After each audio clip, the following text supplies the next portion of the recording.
नमस्कार, आप देख रहे हैं कालचक्र। मैं हूं श्रद्धा और मेरे साथ हैं प्रश्न कुंडली विशेषज्ञ पंडित सुरेश पांडे जी। पंडित जी, बहुत बहुत स्वागत है आपका। नमस्कार। खर्च रुकता नहीं, निवेश फलता नहीं, आमदनी बढ़ती नहीं, घाटा घटता नहीं, तो धन से जुड़ी हर समस्या का क्या है सफल समाधान? जानने के लिए देखिए काल चक्र। हमारा आज का विषय हर उस आम आदमी से जुड़ा है जो दिन रात मेहनत करके पैसा कमाकर अपनी ज़रूरतों को पूरा कर रहा है, लेकिन मेहनत के साथ अगर भाग्य साथ ना हो तो ये मेहनत भी बेकार हो जाती। इसीलिए आज कालचक्र में पंडित जी आपको वो उपाय बताने वाले हैं जिसे करने से आपकी मेहनत भी सफल होगी और किस्मत भी आपका साथ देगी। तो चलिए सबसे पहले पंडित जी से जानते हैं कि अगर आमदनी से ज़्यादा खर्च हो रहा है तो कौन से उपाय करके हम इस फिजूल खर्च पर ब्रेक लगा सकते हैं। तो बताइए पंडित जी, ये बहुत लोगों की समस्या है, मैं भी उसमें इंक्लूड हूँ कि भाई पैसा आता है और चला जाता है, फिजूल खर्च भी होता है, बचता नहीं है, कोशिश भी करो तब भी नहीं बचा पाते हैं। कहते हैं पैसे को हाथ पैर होते हैं। पैसा इतना तेजी से निकलता है कि पैसे को जैसे हाथ पैर होते हैं। देखो ऐसा है श्रद्धा, अगर किसी आदमी की आमदनी घटती जा रही है जिसके कारण आपके ज़रूरी काम भी नहीं बन पा रहे हैं, बढ़ते फिजूल खर्च के कारण अगर बैंक में जमा पूंजी भी खर्च होने लगी है, तो आपको अपनी आमदनी बढ़ाने के लिए और फिजूल खर्च को रोकने के लिए शुक्ल पक्ष के शुक्रवार को अपनी इच्छा अनुसार कुछ चावल, साबुत चावल लेकर के शिव मंदिर जाइए। पहले शिवलिंग पर जल, दूध, गन्ने का रस, बेलपत्र अर्पित कीजिए। उसके बाद दोनों हाथों में जितने चावल आए उतने चावल शिवलिंग पर जैसे मंत्र पुष्पांजलि डाली जाती है वैसे वो नमः शिवाय करके चावल गिरा दीजिए, और बाकी जो बचा हुआ चावल आपके पात्र में है उसको किसी ज़रूरतमंद, गरीब, भिखारी, दीनहीन व्यक्ति को दान कर दीजिए। ये उपाय 5 शुक्रवार करके आप देखिए, मुझे पूरा विश्वास है अन्न से मंत्रांजलि देने का मतलब होगा कि आपकी परिस्थिति में सुधार भोलेनाथ की कृपा से जरूर होगा और निश्चित रूप से आप थोड़ा सा सुकून महसूस करेंगे। जय मां विंध्यवासिनी। और अब बात करेंगे कारोबारी और नौकरी पेशा लोगों की जो प्रमोशन चाहते हैं, तरक्की चाहते हैं, उसके लिए क्या उपाय है, जानेंगे पंडित जी से। लेकिन चंपा हमारे साथ कॉलर जुड़ चुकी हैं। चंपा जी स्वागत है, बात करिए पंडित जी से। हेलो। हाँ बोलिए। नमस्कार जी। हाँ सदा सुखी रहिए। हाँ जी गुरुजी, मैंने अपनी बेटी के बारे में पूछना था जी। ये इसका जन्म है अगस्त 6 तारीख 6/8/2003 जी। बुधवार सवेरे 8:30 बजे का। क्या जानना चाहती हो? इसके आगे भविष्य के बारे में जानना चाहते हैं, मतलब पढ़ाई आगे कैसा रहेगा इसके बारे। चंपा ऐसा है, तुम्हारे पुत्री भाव का स्वामी जो है वो है चंद्रमा, उससे द्वितीय सप्तम के स्वामी सूर्य शनि हैं। सूर्य और शनि दोनों का स्नेहा दृष्टि से बृहस्पति के साथ इत्तेसाल है। मैं दावे के साथ कह सकता हूं कि तुम्हारी बेटी का भविष्य बहुत ही सुंदर है। राज करेगी, पूरी जिंदगी खुशियां इसके कदमों में रहेंगी और कभी इसके जीवन में कोई ऐसा प्रकरण नहीं होगा जब इसे दुखी और निराश होना पड़े। निसंदेह इसका भाग्य बहुत अच्छा है। जय मां विंध्यवासिनी। और एक और कॉलर हमारे साथ जुड़ चुकी हैं, बबली कुरुक्षेत्र से। बबली जी स्वागत है, बात करिए पंडित जी से। हेलो। हाँ बोलिए। हेलो। हाँ जी नमस्कार पंडित जी। सदा सुखी रहिए। पंडित जी मेरे बेटे का जन्म 1/8/2003 को हुआ है। वो पीटी कर रहा है पंडित जी, बाहर विदेश जाना चाहता है, जाएगा या नहीं, कितने दिन लगेंगे, कितना समय? और मेरी लड़की का जन्म 2/6/2006 में हुआ है। वो +2 में है, आगे वो किस चीज की तैयारी करे? देखो बुध और शुक्र दोनों अस्त हुए पड़े हुए हैं। तुम्हारे बेटे के विदेश जाने की तो बहुत प्रबल इच्छा है, लेकिन बहुत रुकावटें हैं। जाएगा ज़रूर विदेश, लेकिन अभी समय लगेगा। अभी तो 20 साल का भी नहीं हुआ है। 22वें साल में इसके विदेश जाने का योग बनेगा, अर्थात सन 2025 में इसके विदेश जाने के बारे में सोचो। अभी तो विदेश जाने का रास्ता खुलता हुआ मुझे नहीं दिखाई दे रहा है। जय माँ विंध्यवासिनी। और पंडित जी अब बात करेंगे नौकरी पेशा और कारोबारी लोगों की जो प्रमोशन पाना चाहते हैं, अपने कारोबार में तरक्की चाहते हैं, उनके लिए कौन सा उपाय है? देखिए, कारोबारी और नौकरी पेशा लोगों को बताना चाहूँगा कि नौकरी में प्रमोशन पाने के लिए और बिजनेस में मुनाफा कमाने के लिए कौन सा उपाय आप करें, ये मैं बताने वाला हूँ। आपको प्रमोशन अगर नहीं मिल रहा है, आपका बिजनेस ठप हो गया है, ठप होने के कगार पर है, या प्रमोशन में आपके साथ पार्शियलिटी होती है, काम आप करते हो और उसका रिगार्ड कोई दूसरा लेता है, या अप्रेजल करते समय आपके साथ भेदभाव होता है, तो अपने कार्य क्षेत्र में अपने वर्किंग टेबल पर आपको एक मोती शंख रखना चाहिए। लेकिन मोती शंख को एकदम खुलेआम रखना उचित नहीं है, क्योंकि मोती शंख बहुत महंगा है और खुलेआम रखोगे तो आपकी अनुपस्थिति में कोई इस पे हाथ अगर लगा दिया तो नुकसान लंबा हो जाएगा। इसलिए मोती शंख को टेबल में अगर ड्रावर है तो ड्रावर में लाल कपड़े में लपेट करके दाहिने तरफ रखना चाहिए और उसका मुंह बांध कर नहीं रखना चाहिए। और जब भी आप अपने टेबल पर बैठें तो एक बार उस शंख को छू करके प्रणाम कर लें। मोती शंख की खासियत ये है कि मोती शंख जहाँ रहता है वहाँ व्यक्ति को सुख समृद्धि देता है। इससे आपका व्यवसाय भी रफ्तार पकड़ेगा और नौकरी में भी आपको प्रमोशन मिलेगी। इसके अलावा अगर आपकी दुकान पर अचानक ग्राहकों ने आना बंद कर दिया है तो अपनी दुकान की बिक्री बढ़ाने के लिए बुधवार को सुबह स्नान करने के बाद घर में माँ लक्ष्मी की मूर्ति या तस्वीर स्थापित करिए, पूजा करिए। पूजा करने के बाद माँ लक्ष्मी के चरणों पर इत्र लगाइए। ओम हिरण्यवर्णाम हरिणीम सुवर्ण रजतस्रजाम चंद्राम हिरण्मयीं लक्ष्मीं जातवेदो मयावह। इन 16 मंत्रों को पढ़िए और किसी ब्राह्मण और कुंवारी कन्या को भोजन कराकर उसे कपड़ों के साथ विदा करिए। दूसरा काम ये करिए कि 14 काली उड़द के दाने लीजिए। 14 काली उड़द के दाने लीजिए। रविवार की शाम को अपने दुकान में झाड़ू पहले लगा लीजिए शाम को, फिर उसके बाद में 14 उड़द के दाने लेकर के एक मंत्र बता रहा हूँ, धीरे धीरे बताऊंगा, आप नोट कर सकते हैं। ओम भंवर वीर तू चेला मेरा, ओम भंवर वीर तू चेला मेरा, खोल दुकान बिकरा कर मेरा, उठे जो डंडी बिके सुमाल, भंवर वीर तू करे कमाल। ये मंत्र नोट कर लीजिए। ओम भंवर वीर तू चेला मेरा, खोल दुकान बिकरा कर मेरा, उठे जो डंडी बिके सुमाल, भंवर वीर तू करे कमाल। तो ये 14 दाने दुकान में बिखेर दीजिए और सोमवार को सुबह बिना झाड़ू लगाए दुकान शुरू करिए। 5 रविवार आप ये उपाय कर दीजिए। मैं विश्वास के साथ कह सकता हूँ कि ग्राहकों का तांता लगा रहेगा आपके यहाँ और निसंदेह आपकी लोकप्रियता बढ़ जाएगी। और लक्ष्मी जी की मूर्ति को अपने कार्य क्षेत्र में पूजा स्थान में स्थापित करें। ऐसा करने से कारोबार में चमत्कारी परिवर्तन आपको देखने को मिलेगा। जिस कार्य क्षेत्र में कमल के फूल पर खड़ी हुई लक्ष्मी का चित्र होता है और साथ में गणेश जी होते हैं और वहाँ घी का दीपक अगर सुबह शाम जलता है तो वहाँ कभी दरिद्रता और अभाव नहीं आता है, कि आजमाया हुआ है। जय माँ विंध्यवासिनी। वो लोग जो बहुत कमाते तो हैं लेकिन बिल्कुल भी सेविंग्स नहीं कर पाते हैं, अपने छोटे मोटे खर्चों के लिए भी वो दूसरों पर डिपेंडेंट रहते हैं, वो क्या करें, उनके लिए कौन सा उपाय है बताएंगे आपको पंडित जी। लेकिन हमारे साथ कॉलर जुड़ चुकी हैं नीलम जी देहरादून से। नीलम जी स्वागत है, बात करिए पंडित जी से। नीलम जी आप बात कर सकती हैं पंडित जी से। नमस्ते पंडित जी। हाँ, मैं नमस्ते। देहरादून से नीलम बोल रही हूँ। जी पंडित जी, मैं अपनी बेटी के बारे में पूछना चाहती हूँ। उसका नाम है अंकिता शर्मा। जी जी जन्म की तारीख है 18 सितंबर 1994। जी जी। समय है 7:40 देहरादून। हाँ। पंडित जी, मैं इसकी शादी के बारे में जानना चाहती हूँ।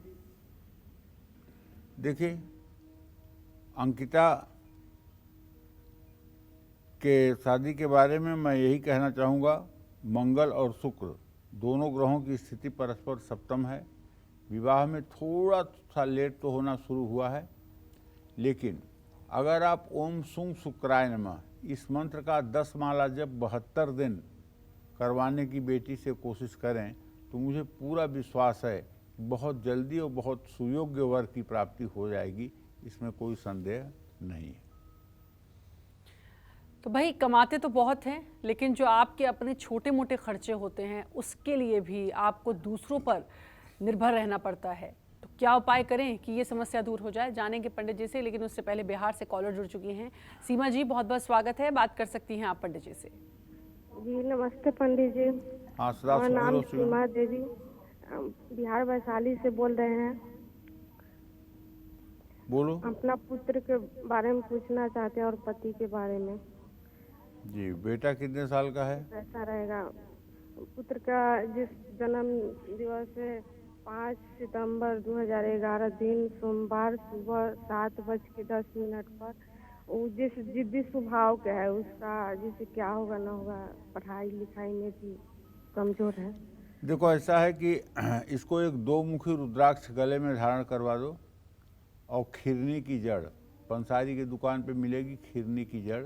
खिरनी की जड़ सफ़ेद धागे में बांधकर इसके गले में धारण करवा दो और एक 2 मुखी रुद्राक्ष सफ़ेद रेशमी धागे में गले में सोमवार को धारण करवा दो। इसकी जिद कम हो जाएगी, पढ़ाई लिखाई ठीक करेगा और बड़ों का कहना मानेगा, इसमें कोई संदेह नहीं। तो पंडित जी, वो लोग जो बहुत कमाते हैं लेकिन उसके बाद भी जो उनके अपने छोटे मोटे खर्च होते हैं वो भी पूरे नहीं हो पाते हैं, उनके लिए क्या उपाय है?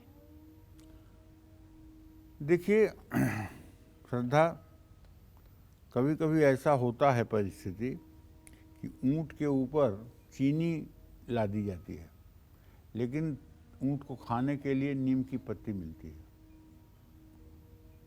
मीठा नहीं मिलता है, एक मुट्ठी चीनी नहीं मिलती है खाने के लिए। कभी कभी ऐसा होता है कि आदमी बहुत पराक्रम पुरुषार्थ दिखा करके बहुत कुछ अर्जित करता है, लेकिन उसका उपयोग उसके लिए नहीं हो पाता है।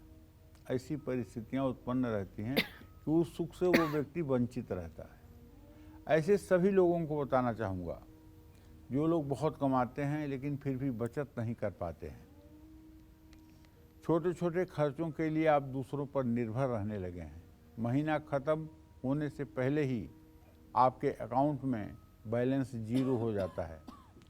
तो अब मैं आपको एक ऐसा उपाय बताने जा रहा हूं जिसे करने से आपका अकाउंट हमेशा पैसों से भरा रहेगा। पहली बात, अपना अकाउंट बैलेंस बढ़ाने के लिए हर शुक्रवार को तुलसी के पौधे के सामने घी का दिया जलाना शुरू करिए। अगर आप नहीं जला सकते हैं तो अपने श्रीमती जी से जलवाइए। और ओम श्रीम श्रीम श्रीम, ये एक ऐसा मंत्र है कि इसका 12 लाख जप करने के बाद महालक्ष्मी की सिद्धि हो जाती है। जो भी व्यक्ति इस मंत्र का 12 लाख जप कर लेता है, महालक्ष्मी की सिद्धि हो जाती है। और 12 लाख के बाद जब ये जप होता है तो निश्चित रूप से महालक्ष्मी की कृपा स्पष्ट रूप से दिखाई देती है। बहुत से लोग ऐसे हैं जो हमारे बताए हुए रास्ते पर इस मंत्र का जप भी कर रहे हैं, मिलते हैं, बताते हैं कि हाँ हम जप कर रहे हैं। श्रीम श्रीम श्रीम ये महालक्ष्मी का बीज मंत्र है। इस मंत्र का 12 लाख का पुरस्चरण है। 12 लाख इस मंत्र के पूरा होते ही महालक्ष्मी के कृपा का प्रवाह चल पड़ता है और व्यक्ति के जीवन में सुख समृद्धि दिखाई देने लगती है। जय मां विंध्यवासिनी। सुख समृद्धि बढ़े, धन लाभ हो और धन लाभ के रास्ते में आने वाली हर रुकावट दूर हो। क्या करें उपाय, जानेंगे पंडित जी से। लेकिन उससे पहले हमारे साथ हिमाचल से कॉलर जुड़ चुकी है। नीलम जी, स्वागत है, बात करिए पंडित जी से। प्रणाम पंडित जी। हाँ, सदा सुखी रहिए नीलम जी। प्रणाम पंडित जी, मैं अपनी बेटी और अपने बारे में पूछना चाहती हूँ। मेरी बेटी की डेट ऑफ बर्थ है 10 जुलाई 2008। वो बोलती है कि मैंने MBBS करनी है, पर वो अभी पढ़ाई में उतनी ज्यादा वो नहीं देती है, ध्यान नहीं देती है। तो क्या उसके लिए कौन सी फील्ड अच्छी रहेगी?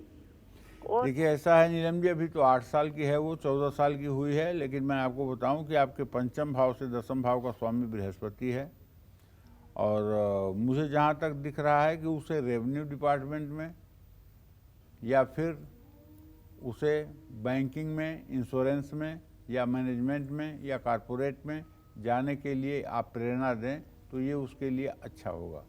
डॉक्टर और इंजीनियर बनने का योग आपके प्रश्न के हिसाब से नहीं दिखाई दे रहा है। और एक और कॉलर हमारे साथ जुड़ चुकी हैं, मेघा जी पुणे से। मेघा जी, बहुत बहुत स्वागत है, बात कर सकती हैं आप पंडित जी से। नमस्कार पंडित जी। हाँ, मैं उनकी बेटी बात कर रही हूँ, मनाली। मैं अपने पापा के बारे में पूछना चाहती हूँ। उनकी जन्म तारीख है 22/8/1969। शुक्रवार का जन्म है, दोपहर में 3:30। प्रमोद नाम है उनका जी। पंडित जी, उनको 4 साल से नौकरी में बहुत परेशानी चल रही है। मतलब नौकरी आती है, जाती है, 1 साल टिकती है। और पंडित जी, मेरे दादाजी भी हमारे मतलब ऐसा सपोर्ट नहीं करते, हमको ऐसा पूछते नहीं है, प्रॉपर्टी के बारे में भी नहीं पूछते, कुछ नहीं पूछते। और पंडित जी, मैं अपने बारे में भी जानना चाहती हूँ। मेरी जन्म तारीख है 16/6/2000। सुबह 3 का जन्म है। और मेरा करियर के बारे में मतलब कैसा रहेगा भविष्य? देखो मनाली, पहली बात तो ये कि आपके पिताजी का भाग्य ठीक हो जाए, उन्हें नौकरी हर समय रहे, 2 रुपए हर समय कमाते रहें, घर की जिम्मेदारी चलती रहे। इसके लिए आपको या आपकी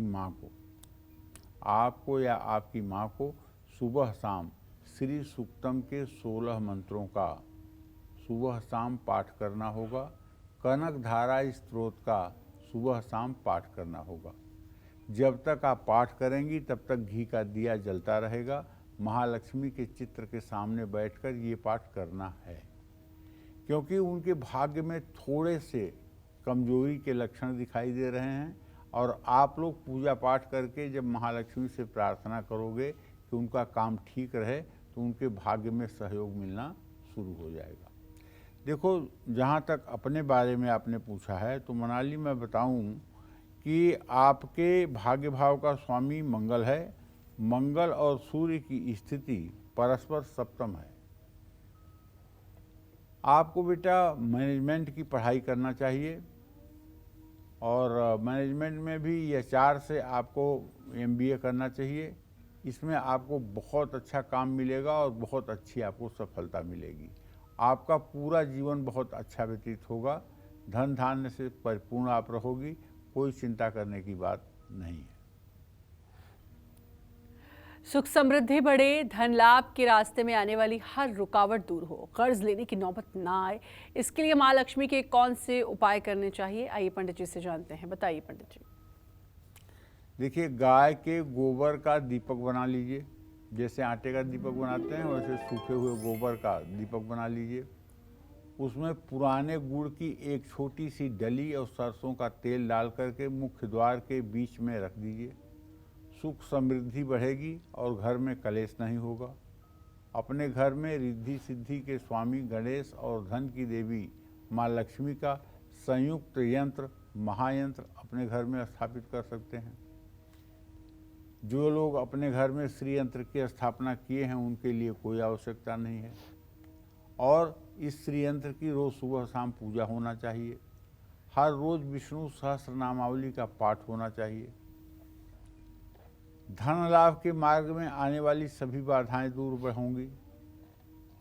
कर्ज की रकम इतनी ज़्यादा है कि उससे आप चुका नहीं पा रहे हैं तो अपने घर में चांदी की चौकी पर दक्षिणाभिमुखी गणेश की मूर्ति स्थापित करके हर रोज गजेंद्र मोक्ष स्त्रोत का दुखी मन से पाठ करिए। कातर मन से पाठ करिए। कातर मन से पाठ करिए। एकदम ऐसा पाठ करिए कि आपके आंखों में अश्रु की धारा आ जाए। निसंदेह गजेंद्र मोक्ष का पाठ करने वाला व्यक्ति सब प्रकार के कर्जों से मुक्त हो जाता है, इसमें कोई संदेह नहीं है। जय मां विंध्यवासिनी। और एक कॉलर हमारे साथ जुड़ चुके हैं, ईशांत अयोध्या से। ईशांत जी, स्वागत है, बात करिए आप पंडित जी से। प्रशांत जी, बहुत बहुत स्वागत है, बात कर सकते हैं आप पंडित जी से। हाँ, नमस्कार पंडित जी। हाँ नमस्कार, क्या नाम है आपका? सर पंडित जी, मेरा नाम प्रशांत पांडे है। जी जी। मेरी डेट ऑफ बर्थ पंडित जी 15 जुलाई 1994 है जी। सुबह 7:54 पे। जी। पंडित जी, हम सरकारी नौकरी की तैयारी कर रहे हैं, लगभग 5 साल होने वाले हैं, पर पंडित जी इसमें हमें सफलता नहीं मिल रही है। तो क्या ये सरकारी नौकरी हमारे मतलब योग में लिखा हुआ है, या सर हम छोड़ के प्राइवेट पकड़ लें अभी? देखिए, ऐसा है प्रशांत बाबू, आपके आजीविका भाव का स्वामी बुध है जो इस समय अस्त है। आपकी किस्मत में सरकारी नौकरी नहीं लिखी है। आप अपना समय और पैसा दोनों बर्बाद कर रहे हैं और घर का कोई सहयोग भी नहीं कर पा रहे हैं। अब आपकी उम्र 28 साल हो गई। अब आपका जीवन एक्सपेरिमेंट के लिए नहीं है। अब आपको तत्काल कुछ करना चाहिए। और ये बात तो आपको मैं एकदम दावे के साथ कहता हूँ कि सरकारी नौकरी का योग नहीं है तो नहीं है। और सरकारी नौकरी का नाम लेकर के बेरोजगार बने रहिए, ये अच्छी बात नहीं है। तत्काल उठिए और कुछ करिए, सोचिए। इतने दिनों तक आपने जो भी समय बर्बाद किया उसके लिए पछतावा मत करिए। आप उठिए और कुछ करिए, अब रुकने का नाम मत लीजिए। जय माँ विंध्यवासिनी। महीना खत्म होने से पहले आपका पर्स खाली हो जाता है, सेविंग्स नहीं कर पा रहे हैं। अगर सेविंग्स कर भी रहे हैं तो आपकी सेविंग्स का बड़ा हिस्सा दवाइयों और बाकी चीज़ों में खर्च हो रहा है, या फिर पैसों की तंगी ने आपकी लाइफ में तूफान खड़ा कर दिया है। तो आज का कालचक्र आपके लिए है, क्योंकि आज कालचक्र में पंडित जी आपको इनकम बढ़ाने के 50 सरल उपाय बता रहे हैं। तो चलिए अपनी इसी महत्वपूर्ण चर्चा को आगे बढ़ाते हैं और बात करते हैं उन लोगों की जिन्होंने मजबूरी में लोन तो ले लिया, लेकिन अब ईएमआई उनके गले की फंदा बन चुकी है। तो ऐसे लोगों को कौन से उपाय करने चाहिए, जानते हैं। बताइए पंडित जी। वैसे तो एक बात हिंदुस्तान में कहावत है, गए पूत जब मांगे पाए। जब आदमी को आसानी से कर्ज मिलने लगता है तो समझ लो कि उसके पतन का रास्ता खुल जाता है। आजकल आपके टेलीफोन पर एक फ़ोन आता होगा कि सर मैं इस बैंक से बोल रही हूँ, आपका क्रेडिट कार्ड अप्रूव हो गया है, कोई डॉक्यूमेंट्स आपको नहीं देने हैं, केवल आपको यस करना है, आपका क्रेडिट कार्ड एक्टिवेट कर दिया जाएगा, आपका क्रेडिट कार्ड आप तक पहुंचा दिया जाएगा। ये बातें हर दूसरे दिन, हर तीसरे दिन आपको कोई न कोई मैसेज फ़ोन करके बताता है। अब जानते हो आप क्यों? क्योंकि एक बार आपने अगर क्रेडिट कार्ड ले लिया तो जो नहीं खरीदने की इच्छा होगी वो भी आप खरीदेंगे, जो नहीं खर्च करने की इच्छा होगी वो भी आप खर्च करेंगे। और संयोग से अगर कभी आपने क्रेडिट कार्ड का समय से भुगतान नहीं किया तो उसका ब्याज 21% से लेकर 48% तक आपको चुकाना पड़ेगा। और एक बार उसके मकर जाल में अगर आप फंस गए तो फिर आपके लिए निकलना मुश्किल हो जाएगा। तो भाई देखिए, मैं तो सबसे हाथ जोड़ के यही निवेदन करता हूँ कि एकदम प्राणांत संकट आने पर कर्ज लेने की परंपरा को आगे बढ़ाइए या लोन लेने की परंपरा को आगे बढ़ाइए। कुछ लोग तो अपना शान समझते हैं लोन लेने में कि हमारी बड़ी क्रेडिट है, हमको लोन मिल जाता है, मैं एक टेलीफोन कर देता हूं तो लोन मिल जाता है। लोन लेना कोई बहुत, देखिए हिंदुस्तान का जो अर्थशास्त्र है ना, हिंदुस्तान इसलिए नहीं बिखरता है। आज पूरे विश्व में मंदी की चर्चा है। अमेरिका में फेसबुक से, गूगल से नौकरियां जा रही हैं, लोग निकाले जा रहे हैं, बेरोजगार हो रहे हैं। यूके की स्थिति आप समझ रहे हैं, वहाँ प्रधानमंत्री बदल दिया गया अर्थव्यवस्था के कारण। मतलब बहुत बुरा हाल है विश्व का। लेकिन मैं विश्वास के साथ कह सकता हूँ हिंदुस्तान में बुरा हाल नहीं है। उसके पीछे कारण है यहाँ के लोगों का अपना अर्थशास्त्र। यहाँ के लोगों का अपना अर्थशास्त्र ये है कि ताते पैर पसारिए जाती लंबी सौर। पैर उतना ही फैलाओ जितनी बड़ी चादर है, जितनी अपनी हैसियत है उतना ही खर्च करो। यहाँ के लोगों की सोच ये है।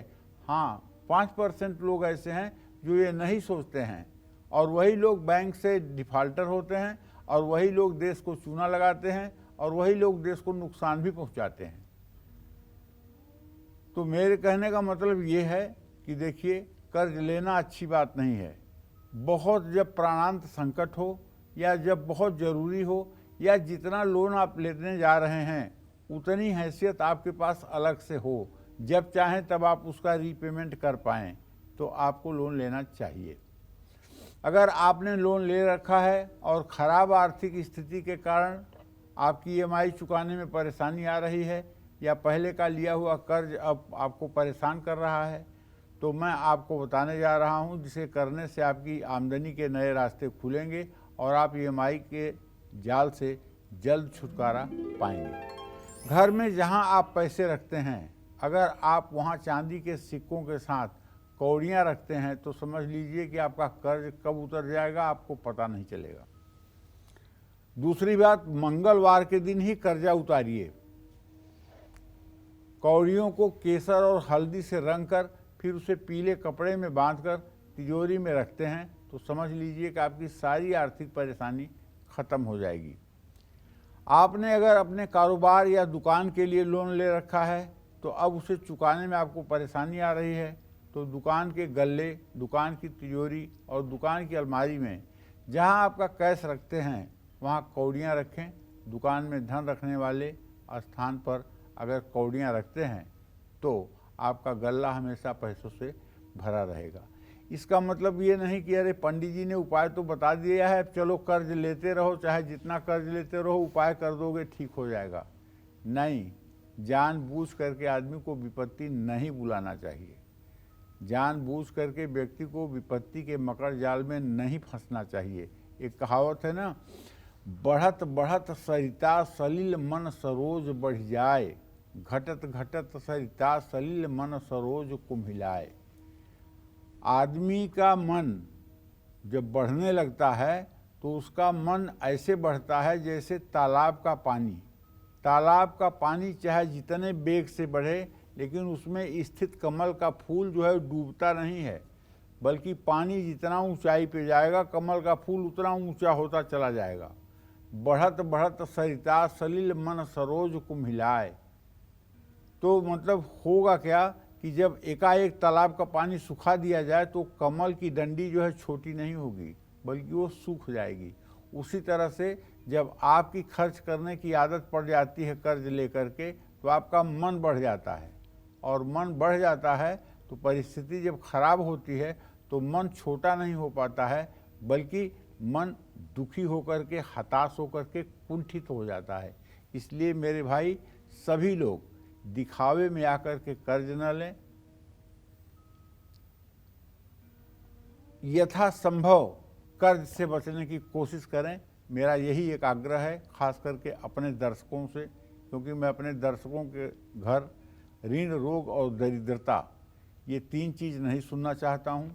और माँ विंध्यवासिनी से ही प्रार्थना करता हूँ कि हे माँ, अगर जरा सा भी मन क्रम वचन से मैं तुम्हें स्मरण करता हूँ तो मेरे दर्शकों के यहाँ आप सद्बुद्धि के रूप में विराजमान हों और उनसे ऐसा कोई कार्य न होने दें जो उनके लिए अहित हो या अहितकारक हो। हर समय उनका कल्याण करें। जय माँ विंध्यवासिनी। हर कोई पैसे की बचत करना चाहता है, लेकिन आप भी जानते हैं कि महंगाई के इस दौर में गुजारा करना कितना मुश्किल है। इसलिए पैसे की बचत करना तो बहुत दूर होता जा रहा है, बहुत मुश्किल होता जा रहा है। ऐसे में वो कौन सा उपाय है जिसे करने से आमदनी तो बढ़ेगी और पैसे की बचत कर पाएंगे? बताइए पंडित जी, कैसे बचाएं पैसा? देखिए, आप भी उनमें से हैं जो हमेशा सेविंग करने की सोचते हैं, लेकिन महीना ख़त्म होते होते ऐसे खर्चे आपके सिर पर आ जाते हैं जिसके कारण आप चाह करके भी सेविंग नहीं कर पा रहे हैं। तो मैं आपको बता रहा हूँ वो उपाय जिसे करने से आप पैसों की बचत भी कर पाएंगे और खुलकर खर्च भी कर सकते हैं। सेविंग नहीं कर पा रहे हैं तो किसी गुरुवार को पीले रंग का रुमाल या कपड़ा लेकर किसी ऐसे मंदिर में जाइए जहां तुलसी का पौधा लगा हो।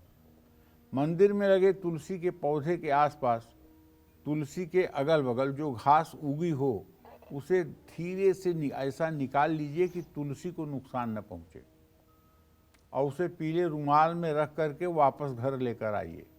इस पीले कपड़े को घर में वहाँ स्थापित करिए जहाँ आप कुछ सेविंग करते हों। ऐसा करने से आपके घर में भी पैसों की बरकत शुरू हो जाएगी। तुलसी के नीचे जमी हुई घास या बरगद के पेड़ के नीचे उगी हुई घास पीले कपड़े में रखने से धन के स्थान पर धन की वृद्धि होती है, इसमें कोई संशय नहीं है। दूसरी बात, सुबह शाम दोनों समय कमल पर बैठी हुई महालक्ष्मी का चित्र इमेजिन करके अपने हृदय में और श्री सूक्तम के 16 पाठों को भाव विभोर होकर पाठ करिए। अगर हो सके तो कनकधारा स्त्रोत का भी पाठ करिए और महसूस करिए कि महालक्ष्मी आपके हृदय में निवास कर रही हैं। ऐसा थॉट दीजिए आपको, अपने आप को, कि आपको लगे कि आपके हृदय में ही एक कमल है जिसके ऊपर महालक्ष्मी विराजमान है और जिनकी कृपा दृष्टि आपके ऊपर संपूर्ण रूप से सदैव बनी हुई है। इस तरह का विचार करते हुए अगर आप भगवती महालक्ष्मी की आराधना करेंगे तो उनकी कृपा दृष्टि से आप वंचित नहीं होंगे। जय मां विंध्यवासिनी। अगर किसी की जमा पूंजी का बड़ा हिस्सा दवाइयों पर खर्च हो रहा है और अगर किसी के खर्चों का ग्राफ उसकी आमदनी से बढ़ता जा रहा है, तो ऐसे में उन लोगों के लिए बरकत के कौन से उपाय हैं, जानते हैं पंडित जी से। बताइए पंडित जी। देखिए, आज का असल में ऐसा ट्रेंड है, ऐसा लोगों की जीवन शैली हो गई है कि बीमारियां बढ़ गई हैं। आप भी उन लोगों में से एक हैं जिनका खर्च आमदनी से कहीं ज़्यादा है। तो बैंक अकाउंट में जमा आपकी पूंजी का सेविंग्स का हिस्सा अगर दवाइयों पर खर्च हो रहा है या फिर महीना ख़त्म होने से पहले ही आपका अकाउंट बैलेंस 0 हो जाता है। दवाइयों पर खर्च होने का मतलब भारत है, यहाँ संयुक्त परिवार है। अभी भी मैं कह सकता हूँ कि भारत में 80% लोग संयुक्त परिवार में रहते हैं, अपने माँ बाप के साथ रहते हैं, अपने माँ बाप की देख रेख करते हैं, माँ बाप की दवा का, माँ बाप के खर्च का बोझ उठाते हैं। अगर 10-20% ऐसे लोग हैं जो माँ बाप को नहीं मानते हैं तो इसका मतलब नहीं कि पूरा हिंदुस्तान पतन के रास्ते पर चला गया है। ऐसा नहीं है। हाँ, कुछ अच्छे लोग तो है ही हैं, तभी तो ये संसार चल रहा है। तो वृद्ध माता पिता की दवाइयों पर खर्चा, बच्चों पर खर्चा, किसी बड़ी बीमारी पर खर्चा, ये आर्थिक संतुलन को अगर बिगाड़ रहा है तो आपको चाहिए कि आप अपनी तिजोरी में हमेशा धन की बरकत के लिए 11 गोमती चक्र लाल रंग की एक थैली में बंद करके और उसे बृहस्पतिवार के दिन स्थापित करिए। आमदनी बढ़े इसके लिए किसी किन्नर को बुधवार के दिन कुछ पैसे दीजिए और भोजन कराइए। अगर किन्नर आपको एक सिक्का वापस दे दे तो ये आपके लिए भाग्यशाली होगा। उसे अपने धन रखने के स्थान पर रखना चाहिए, लेकिन ध्यान रखिए कि किन्नर से आपने वही सिक्का वापस लेना है जो उसके पास पहले से हो। अपने दिए हुए पैसे में से कुछ भी धनराशि अगर आपको वापस दे रहा है तो आपको नहीं लेना चाहिए। ऐसा करने से आपकी सेविंग भी बढ़ेगी और आपकी आमदनी भी बढ़ेगी, इसमें कोई संशय नहीं है। जय मां विंध्यवासिनी। पैसों से जुड़ा कोई बड़ा लेन देन करने या बैंक में पैसा जमा करने जा रहे हैं तो क्या कुछ करें, जानेंगे पंडित जी से। लेकिन सोलन हिमाचल प्रदेश से कॉलर जुड़ चुके हैं। उर्मिल जी, स्वागत है, बात करिए पंडित जी से। नमस्कार पंडित जी। हाँ नमस्कार। पंडित जी, मैं अपने बेटे और बेटी के बारे में पूछना चाहती हूँ। अर्शदीप बेटे का नाम है और प्रियांशी बेटी का नाम है। बेटे की डेट ऑफ बर्थ है 25 सितंबर 1999, 6:15 पे। उसने मैकेनिकल इंजीनियरिंग की थी और अब वो गेट की सरकारी पेपर की तैयारी कर रहा है। उसके सरकारी पे गवर्नमेंट जॉब मिलेगी कि क्या करे, मतलब आगे वो। और बेटी का है 12 दिसंबर 2001, 9:30 रात्रि में। वो बीएससी फाइनल ईयर में है। उसके लिए कैरियर में आके क्या चूज करे वो। उर्मिल जी, मैं आपसे बहुत स्पष्ट बताना चाहूँगा कि आपके पुत्र ने मैकेनिकल से इंजीनियरिंग किया है, ये बहुत अच्छी बात है। उन्हें प्राइवेट सेक्टर में लग जाना चाहिए। सरकारी नौकरी के लिए समय बर्बाद नहीं करना चाहिए, क्योंकि आपके प्रश्नकाल में उर्मिल जी आपके पुत्र भाव का स्वामी बुध है, जो वर्तमान में अस्त होकर के शुक्र और सूर्य के साथ वृश्चिक राशि में गोचर कर रहा है, जो ये संकेत कर रहा है कि भविष्य में आपके पुत्र को, आपके सपुत्र को सरकारी नौकरी नहीं मिलनी है और सरकारी नौकरी के लिए समय बर्बाद करने से कोई फ़ायदा नहीं होगा। किसी छोटी नौकरी में भी अगर शुरुआत करेंगे तो अगले 1.5 सालों में इनको काफ़ी बरकत करने का, काफ़ी उन्नति करने का मौका मिल जाएगा। बेटी के बारे में जो आपने प्रश्न पूछा है उर्मल जी, तो मैं आपको बताऊं कि आपके पुत्री भाव का स्वामी जो है वो शनि है। आप अपनी बेटी को एमएससी करवाइए और एमएससी करवा करके उसे बीएड करवाइए, पीएचडी करवाइए, नेट क्वालिफाई करवाइए। वो किसी बड़े संस्थान में अध्यापक या अध्यापिका के रोल में फिट हो सकती है और उसका आजीवन जीवन भी अच्छा रहेगा। जय मां विंध्यवासिनी। पैसों से जुड़ा कोई बड़ा लेन देन करने या बैंक में पैसा जमा कराने या निकालने के लिए जा रहे हैं तो पहला कौन सा खास उपाय आपको करना चाहिए जिससे हमारे अकाउंट का बैलेंस यानी हमारा बैंक बैलेंस हमेशा बढ़ता रहे? बताइए पंडित जी।